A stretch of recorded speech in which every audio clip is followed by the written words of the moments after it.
అంటే ఒక నటుడు కళ్ళతో నటించడం అనేది సామాన్యమైన విషయం కాదు. అది నటనలో పరిపక్వత వచ్చి పూర్తి మెచ్యూరిటీ వచ్చిన వాళ్ళు మాత్రమే చేయగలరు. నిజంగా జ్యూరీ ఫిక్స్ చేసి అవార్డు ఇవ్వమంటే బెస్ట్ యాక్టర్ నాగార్జునకి నేనైతే ఖచ్చితంగా రాసి ఇచ్చేస్తాను. నిన్న కాక మొన్న సోగ్గాళ్ళలో ఎగిరి గంతులేసి ఇష్టం వచ్చినట్టు ఆడించి ఇవాళ కుర్చీలో కూర్చుని జస్ట్ పెర్ఫార్మర్గా మిగిలాడంటే ఆ వైవిధ్యాన్ని చూపించగలగడం సామాన్యమైన విషయం కాదు. అందుకే ఎప్పుడూ వెరైటీని కాంక్షిస్తాడు.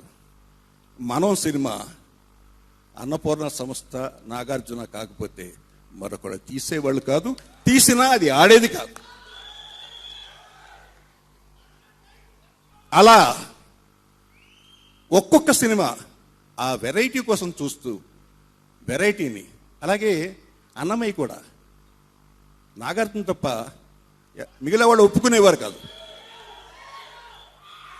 అందుకే ఒక నటుడు, బహుశా అది నాగేశ్వరరావు గారు స్ఫూర్తి అయి ఉండాలి, ఎన్ని వెరైటీ వేషాలు వేసాడైనా జీవితంలో ఏ నటుడు దొరకని వెయ్యలేని అన్ని పాత్రలు వేసేసాడు ఆయన. అందుకే అదే వైవిధ్యం ఇవాళ నాగార్జునలో కనిపిస్తుంది. నటుడిగా మనసారా తను నేను